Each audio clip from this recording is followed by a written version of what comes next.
Hello everyone and welcome to Cinderful Gaming. I hope you're all doing well, I hope you're all staying safe, and most of all, I hope you're all fighting that war against the grey.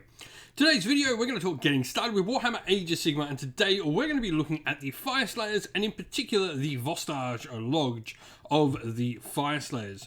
Now, in this video, we're going to talk about what exactly we get special rules-wise for the Vostarg Lodge. We'll then take a look at how we can begin starting our army with a couple of units, normally a leader and a unit, and then we'll look at expanding upon those initial purchases with some other units in the army. Finally, we'll finish off the video with a little sample 1000 point army list for you to use as some inspiration for creating your own Fyreslayers army. So with that all said, Vostarg Lodge, you can find the rules for this particular lodge inside the Fyreslayers Battletome. It's one of the many sub-factions listed in there. Now, this is a pretty simple rule for it. You add one to the hit and wound rolls for attacks made with melee weapons by friendly Volkite Berserker units that have made a charge move in the same turn. So, pretty simple here. We're looking for units of Volkite Berserkers, probably going to be the main core of our army, and then we're looking for units that can make them better. Getting +1 to hit and wound normally can mean we can get them down to like 2s and 2s on lots of different things, which is really nice. This makes a otherwise might be slightly expensive unit into something pretty decent on the charge. So we're also going to be looking at abilities that definitely work on the charge as well. And so, to start us off, I like the Auric Flamekeeper. This is a brand new hero for the Fyreslayers, or at least came out brand new with the current Battletome. He's pretty cheap at 90 points, but his big thing is the Master Flame rune. When this unit is set up, you place a d6 beside it, and with the 1 facing up, each time a friendly Fyreslayers model is slain within 12 inches of this unit, you increase the value of this dice by 1 to a maximum of 6.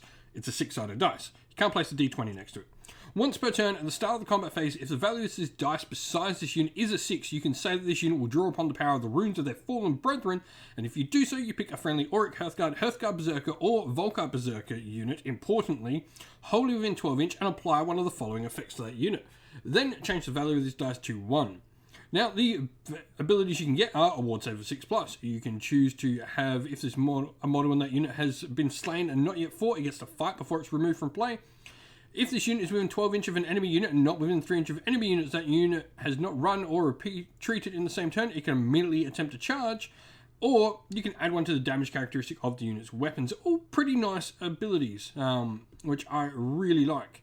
So, with that all said, I think he's a really solid hero just to get. We're going to aiming to be having a lot of models on the table, so losing some Fyreslayers, there's ways we can bring them back nicely in the army. Now, a unit to go alongside with him, obviously, is going to be Volkite Berserkers. I like the Firesteel Hand Axes. I think these are my preferred option of Volkites in the new book, especially in Vostarg. The reason here is their Whirlwind Destruction, where they add one to their attacks when they charge, which I think is really nice. 2 attacks, 3/3, no rend, damage 1. The Berserk Fury, a rule where allows them to, once per battle at the start of the combat phase, you can say they'll unleash their Berserk Fury, and lets you fight before they die when that rule is unleashed. Like most Fyreslayers, they do have Firesteel Throwing Axes, 8 inch range, 1 attack, 4s and 4s, no rend, damage 1. Pretty standard stuff there, but really do like that charge bonus. I think it just continues playing into the same sort of thing you're already trying to do with Vostarg. And so, where's next? Well, looking at the other units of Volkite Berserkers, I do like Blade of Sling Shields as well. They have a different sort of role. Now, while they don't get the extra attack, their ability is after they make a charge move, you can pick one enemy unit within an inch and roll the dice for each one on this unit. For each 6, the enemy unit will take a mortal wound as they effectively throw out their sling shields as they're coming into the fight. They only have a single attack each, though you can take war picks on them, which is really cool for 3s and 4s, rend 1, damage 1, although one Firesteel Hand Axe will be 1 attack at 3s and 3s, rend no rend, damage 1. The Berserk Fury is rule, same as the other Volkite Berserkers. They can fight before they die when you choose to bring this ability into play once per game. Now, I was talking about bringing models back, and this, I think, is where the Battlesmith comes into it. He has a really cool ability. Where the Bard of the Lodge, if this unit issues a rally command to a friendly Fyreslayers unit, you can return a slain model on a 4+ rather than a 6+, a really solid ability. On top of that, friendly Fyreslayer units holding within 12 inch of him have a ward save of 6+, and in addition, once per battle, in your hero phase, you can pick a friendly unit on the battle to plant its icon of Grimmy. If you do so until the start of your next hero phase, the ward save becomes a 5+ instead of 6+. Really solid hero. Now, the other ones I want to talk about are the Auric Rune Smiter. This is really cool. His big ability is to bring units on from the side of the table, bring them in from reserve with his Magmic Tunneling ability. He allows a single Fyreslayer unit to join him and they both come on from reserve. Runic Empowerment is a prayer he can take as well, where he can pick a friendly Fyreslayers unit within range and add one to their wound rolls. He's also a priest, so he gets all those cool benefits as well. Lastly, we have the Auric Runefather. I really like him. He's got some decent close combat potential. 4 attacks, 3 3s, Ren 1, damage 3, which is really cool. His Royal Retinue allows him to palm off damage to nearby units. Dauntless Assault, after this unit is fought in the combat phase, if its retinue is not yet fought, they get to fight straight after him. And the Lords of the Lodge ability allows him, once per battle at the start of the combat phase, you can unleash his Wrath of Grimir, and if you do so until the end of that phase, you add one to the attacks characteristic of melee weapons used by friendly Fyreslayer units while they're wholly within 12 inches of him. So he's a pretty nice buff piece. All of these sort of work well in, combining with those first two choices we looked at. I really think the Battlesmith is an important pickup for a Fyreslayer's army, especially if you're going Volkite or any sort of troop-heavy army with the Fyreslayers. And so here we have our sample army list. We're obviously playing in Vostarg, actually Realm of Fire as our model realm. No place for the weak means our opponent can't have any battle line left on the table. The triumph we've actually gone for here is Bloodthirsty. I think there's plenty of ways to get +1 to wound, plus we really want to be getting off those charges with particular units in our army. And so we have our Battlesmith. He's going to be our general, and we've gone for the command trait Skilled Leader. This is going to allow us to get some extra CP in there, really making sure we've got some CP, hopefully generated to make sure we're getting those re-rollable charges, or indeed all-out defense, because we generally can get +1 to hit pretty easy. The artifact we've gone for on him is the Null Obsidian Icon. This effectively stops Fyreslayer units wholly within 12 inches of the bearer. If they're affected by spells or the effect of an endless spell, you can roll the dice, and on a 4+, you just ignore the effect. We then have an Auric Flamekeeper with an artifact as well, because we have 3 heroes, so we've gone for a Command Entourage, giving us an extra artifact. Arcane Tome in here is mostly for a Mystic Shield more than anything, but also Levitate can be really useful in a Fyreslayer's army. We don't have access to fly, so Levitate is really nice to have. And then we've got a second Auric Flamekeeper in there as well. A couple of them, you can stack up their abilities. There's nothing stopping you doing that. Now, battle line, we've got 20 Volkite Berserkers with 5 steel hand axes. That's going to be our big punchy unit.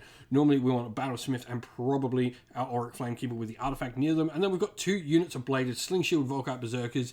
They're in there, so we get enough points to have that second Auric Flamekeeper. You do have 10 points spare, so you could totally go with another unit of 5 steel hand axes here if you want. But I think these 2 smaller units are really nice here. Now, we've got a Command Entourage for Magnificent. All those Volkite Berserkers are an Expert Conquerors, meaning they count as 3 models on objectives. And then, of course, we've got the extra artifact from our Magnificent Command Entourage Battalion. 10 points under, meaning, there's a chance we could get that triumph for the army. 1 out of our 2 reinforced units, no allies, and 95 wounds on the table is pretty solid, in all honesty, at 1,000 points. 6 drops as well. If you've been playing with Fyreslayers, especially with Volkite heavy armies, let us know how you've been going and what you would do down in the comments below. That's the end of the video, everyone. Thank you all for watching. We hope you enjoyed it. If you did, please don't forget to leave a like and subscribe to the channel if you haven't already. Also, drop us a comment down below in the comment section and let us know what you enjoyed about the video and what you'd like to see more of on the channel. If you'd like to come chat more with me and other members of our little community here we have at Sinful Gaming, you can do so on our Discord server, which is linked in the video's description. Also linked in the video's description is our Patreon and YouTube members, where you can go to help support the channel and allow us to keep doing what we're doing.